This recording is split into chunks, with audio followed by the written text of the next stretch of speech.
So, I was going to show you guys a video today. I was going to make it awesome, but unfortunately for me, the person and I got into a bit of a heated debate in terms of the content that was shown in the video, and he ended up taking it down, or he blocked me, or something of that nature, because, of course, like anyone who has a fragile sense of religious posterity, they can't handle any negative criticism. So I'm just going to go over what I saw in the video, what happened, and what I was able to read up on. Now, this person, who I'm not going to name because that would just be rude, and on top of that, I don't want you heckling them, they went through and they were talking about how transgender people are somehow possessed by demons. And that's all fine and good. You want to know what? That's your opinion, and you're allowed to have that opinion. But the thing is that when you perpetuate that sort of belief on other people,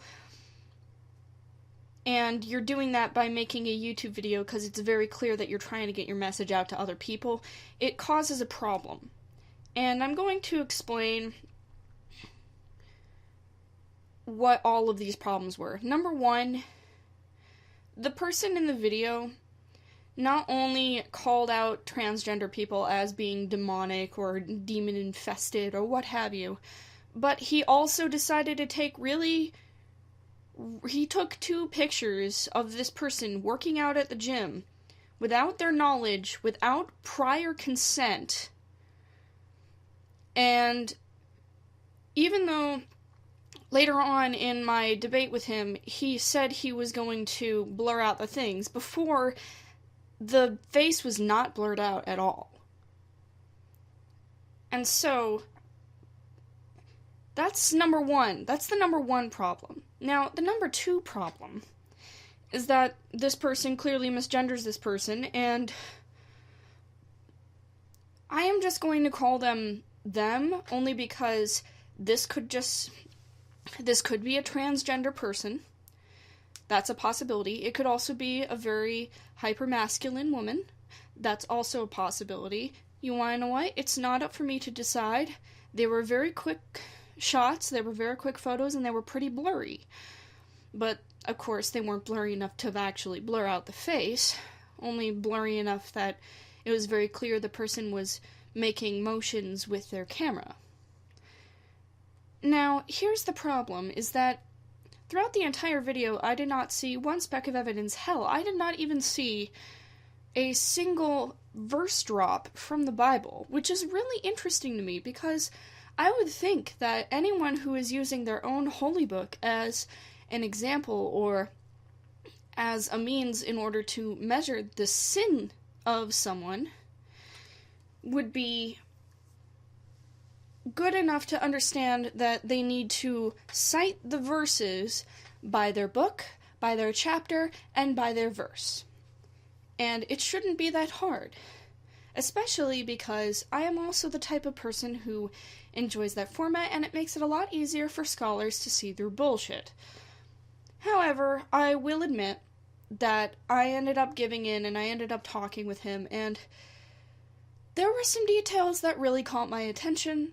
I don't really need to go through a lot of them, but basically he either blocked me or he took down his video. Either way, I can't get to it again, and it kind of pisses me off. So, basically what's been going on with the rest of the video, because he only goes into transgender for about a third to half the video, he then goes on to talk about how white people are the most beautiful people, and how people like transgender people and other people are trying to get rid of them. Or how they're trying to get rid of Russia because they have the last beautiful people. And I'm not going to say that that's racist, because honestly, it could just be, again, this guy's opinion. But have you fucking seen Nicki Minaj? Have you seen Halle Berry? Have you seen Catherine Zeta-Jones? Will Smith? Usher? I don't know. All I'm saying is that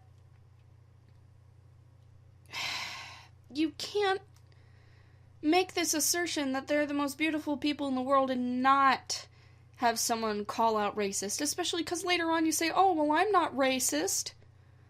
No, you aren't racist, but you are clearly promoting white supremacy, which is part of the racist movement.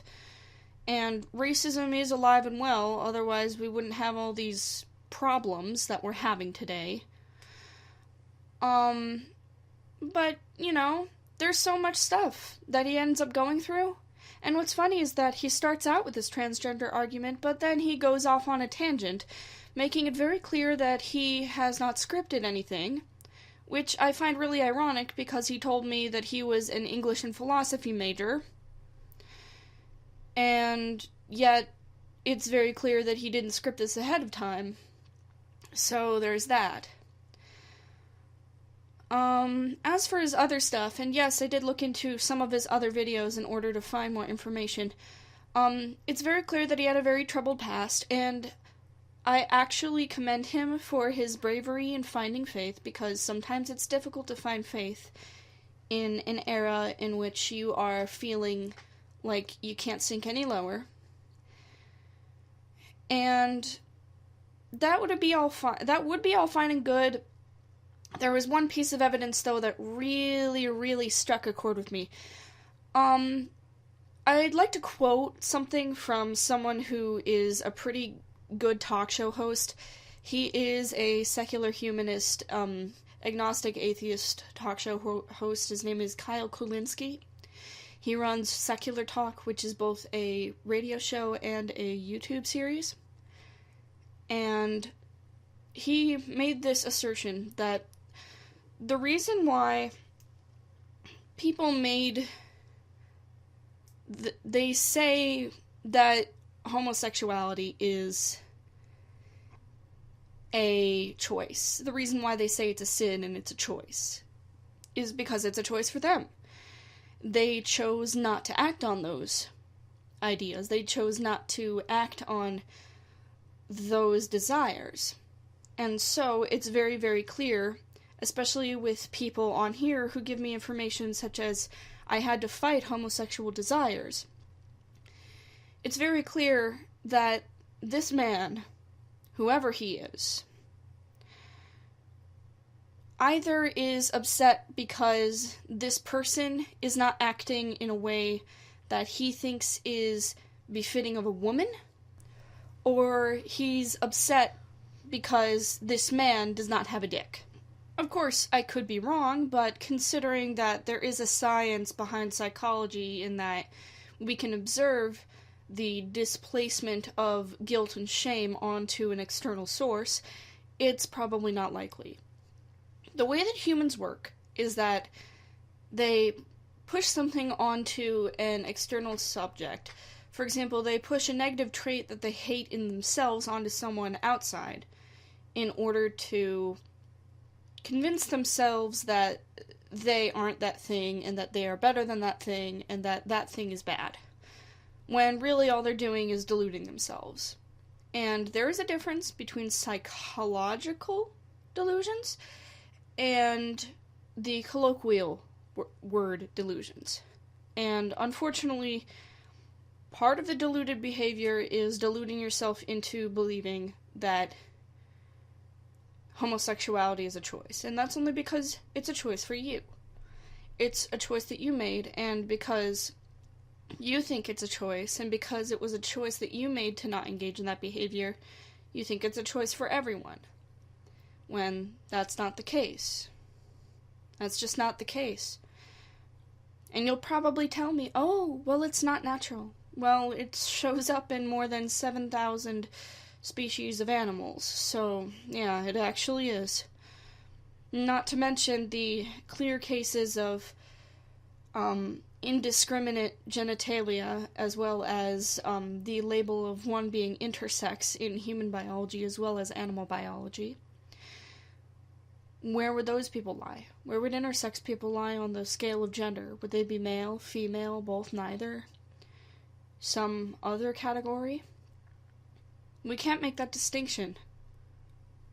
It's like saying, oh, but what makes a boy toy a boy toy? What makes a girl toy a girl toy? That's a cultural standard. And very simply, standards change over time. Culture changes over time, and we're not the culture we were 50 years ago. So, to all those out there who are listening, have fun. I'll catch you on the flip side.